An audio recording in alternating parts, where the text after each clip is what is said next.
헬스장에 두 사람이 있습니다. 한 명은 물만 마셔도 살이 찌고 한 명은 치킨을 먹어도 깡말랐습니다. 둘 다 똑같이 PT를 받고 똑같이 단백질을 먹고 똑같이 운동합니다.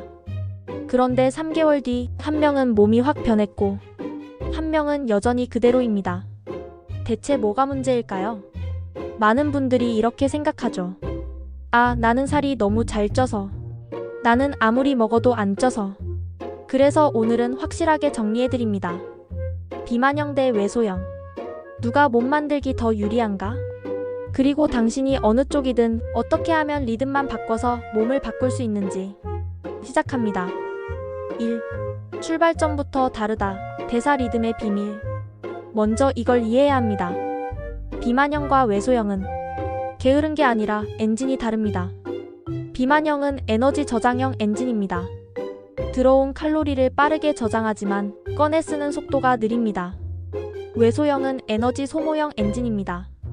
들어온 칼로리를 빠르게 태우지만 저장하는 능력이 약합니다.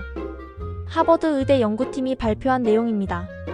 대사 유연성이 낮은 사람은 지방을 연료로 바꾸는 속도가 40% 느렸습니다. 즉, 살이 찌는 체질은 의지가 약한 게 아니라 연료 전환 스위치가 고장난 겁니다. 그럼 외소형은 좋겠네요. 대사가 빠르니까. 천만의 말씀. 2. 외소형의 비극 쌓이지 않는 몸. 외소형의 문제는 간단합니다. 먹어도 안 쌓입니다. 서울대 체형 연구소의 말에 따르면 외소형은 단백질을 얼마나 먹느냐보다 회복 리듬이 얼마나 안정적이냐가 더 중요하다. UCLA 대사 연구팀도 같은 말을 합니다. 근육을 키우는 데 가장 중요한 건 하루 총 단백질 섭취량이고 타이밍은 보조적인 역할에 불과하다고요. 그러니까 운동 끝나자마자 벌컥벌컥 프로틴 들이켜는 건 나쁘진 않지만 그게 전부는 아니란 겁니다. 그럼 외소형은 단백질을 얼마나 먹어야 할까요? 하버드 영양학 보고서에 따르면 운동을 거의 안 하는 성인은 체중 1kg당 0.8g 정도면 충분합니다. 하지만 외소형은 기초대사가 빠르고 저장 효율이 낮기 때문에 체중 1kg당 1.0에서 1.2g으로 늘려야 합니다. 운동하는 날엔 1.6에서 2.0g까지 올리세요. 그래야 근육이 쌓입니다. 3. 비만형의 비극 멈춘 대사. 자, 이제 비만형입니다. 비만형은 이미 에너지를 저장하는 능력이 충분합니다. 문제는 꺼내서 쓰지 못한다는 거죠. UC 버클리 연구팀이 밝혀낸 내용입니다. 내장 지방이 많을수록 미토콘드리아 활성도가 30% 감소합니다. 미토콘드리아가 뭐냐고요? 지방을 태우는 엔진입니다. 그러니까 비만형은 기름통은 가득한데 엔진이 꺼진 차입니다. 아무리 PT를 받아도 아무리 식단을 해도 엔진이 작동 안 하면 소용없습니다. 그럼 어떻게 해야 할까요? 둘 다 문제는 하나입니다. 리듬이 깨졌다는 것. 4. 해답은 하나. BTRM 리듬 회복 시스템. BTRM 밸런스 균형, 타이밍, 레스트 회복, 무브먼트 움직임.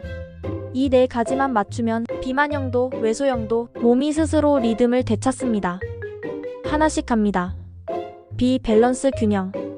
혈당과 호르몬의 균형입니다. 아침엔 단백질, 복합 탄수화물, 밤엔 가벼운 식사, 조명 줄이기.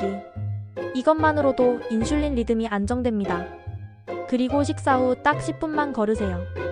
혈당이 20% 더 빨리 안정됩니다. T. 타이밍.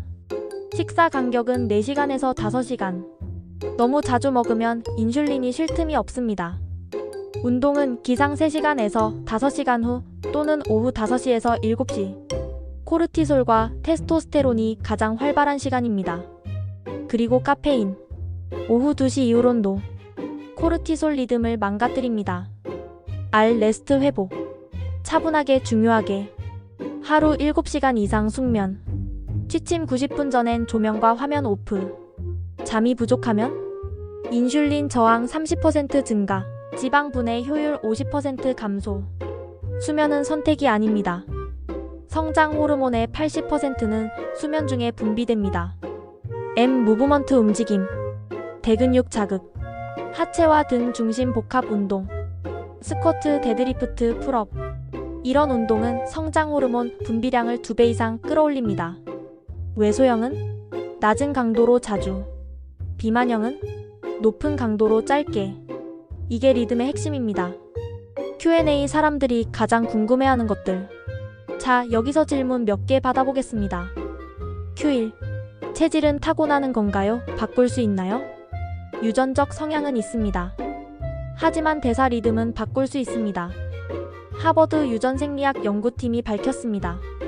8주간 식사수면 리듬만 바꿔도 대사 효율이 17% 개선되었다고요.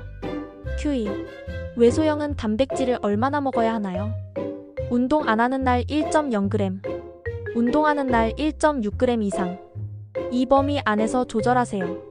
Q3. 비만형은 유산소를 얼마나 해야 하나요? 하루 20에서 30분 주 5회. 그 이상은 필요 없습니다. 짧고 규칙적인 리듬이 긴 운동보다 2배 효과적입니다. Q4. 외소형도 지방이 필요한가요? 당연하죠. 지방은 호르몬 공장의 연료입니다. 오메가3 MCT 올리브 오일. 이런 건강한 지방이 성장 호르몬 분비를 돕습니다. Q5. 비만형에게 가장 위험한 건 무엇인가요? 불규칙한 수면. 6시간 미만 수면은 인슐린 저항 30% 증가, 지방 분해 효율 절반으로 감소. 잠을 포기하는 순간 몸도 당신을 포기합니다. 5. 결론 누가 더 쉬울까? 많은 사람들이 묻습니다. 비만형이 나을까? 외소형이 나을까? 정답은 둘 다 아닙니다. 비만형은 이미 연료가 많습니다. 그래서 운동 자극만 들어가면 짧은 기간에 눈에 띄는 변화가 옵니다. 하지만 리듬이 깨지면 코르티솔이 지방 분해를 막고 정체기가 찾아오죠. 외소형은 기초대사가 빠릅니다. 흡수율만 올라가면 근육이 금방 붙습니다. 하지만 수면과 스트레스 리듬이 무너지면 근육 합성 자체가 멈춰버립니다. 결국 중요한 건 누가 더 강한 의지를 가지느냐가 아니라 누가 리듬을 먼저 되찾느냐입니다. 리듬이 돌아오면 비만형은 연소 모드로, 외소형은 합성 모드로 자동 전환됩니다. 몸은 게으르지 않습니다. 단지 리듬을 잃었을 뿐입니다. 클로징. 살이 찌는 사람도 살이 안 찌는 사람도 문제는 체질이 아니라 리듬의 방향입니다. 리듬이 돌아오면 몸은 스스로 균형을 찾아갑니다. 실바디랩. 당신의 몸이 스스로 회복하는 과학.